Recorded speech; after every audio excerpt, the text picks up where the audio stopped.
The film is about a private conservationist, and I'm not sure if people realize the different ways turtle conservation is approached. A lot of the questions at Q&As have to do with, is this the only way turtles are being conserved? And I don't think people realize that there's in situ conservation happening as well as zoos and also work here. Do you want to talk about that a little bit?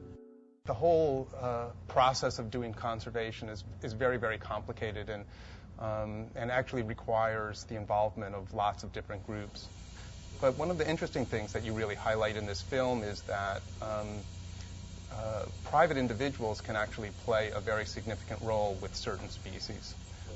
And that's in part because the problem is so large, and also because space to do this kind of intensive management out of the species' natural habitat is, there's so little of it.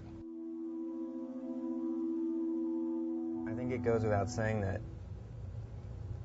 conservation is going to have to be a multi-generational plan, you know, where someone like Richard takes care of turtles for 20, 25 years, passes them off to someone else, they take care of them for 40 years, pass them off to someone else, and it's not as if the turtles are living and dying and ultimately in 100 years you're talking about the great-grandchildren of the ones Richard had. You're talking potentially maybe the same turtles that Richard had or their offspring.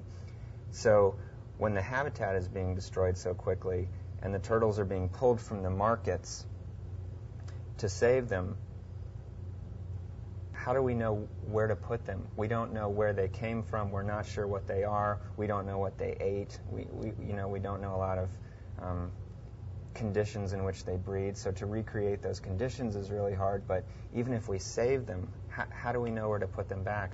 Yeah, I think you raise a lot of very important questions. I mean, some of them are scientific issues. You know, how much information can we gather so that we can do a better job of essentially ecological restoration, putting species back where they are.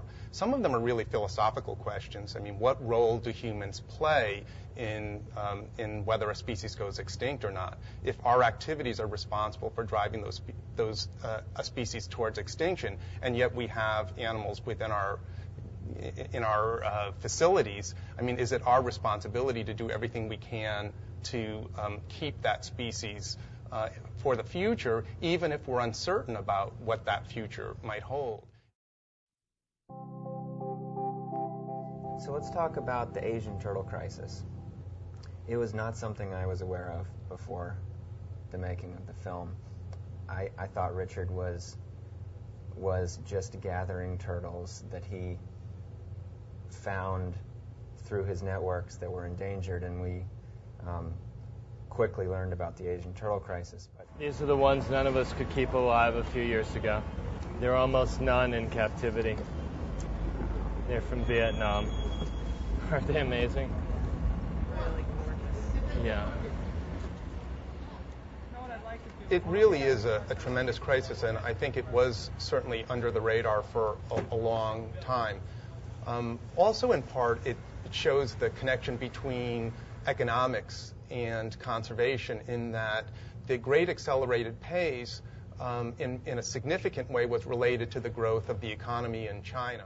That economy sort of roaring forward has allowed for Chinese to import large numbers of products, especially from neighboring countries.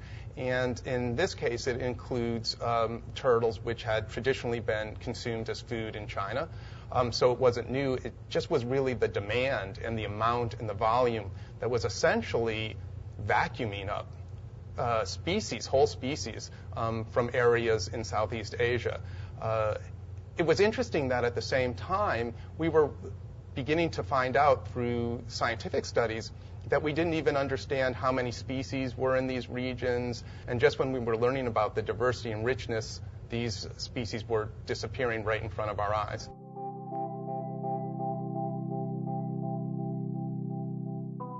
There's a scene in the film where Richard is finally taking his dead turtles out of the refrigerator in his Manhattan apartment. and I treated it as an emotional scene within the narrative. But in fact, Richard was saving a lot of those creatures to be brought here for research purposes, which is not revealed in the film. So maybe you could tell us about what that program is about. We actually have a very important frozen tissue collection here, the Ambrose Monell Cryo Collection. And we're trying to really have representations, biological samples, representing the whole diversity of life on the planet. And in the case where Richard brought in some very unusual and rare specimens, specimens that would be very difficult for researchers to be able to obtain to learn more about these animals, it was really an enormously valuable contribution.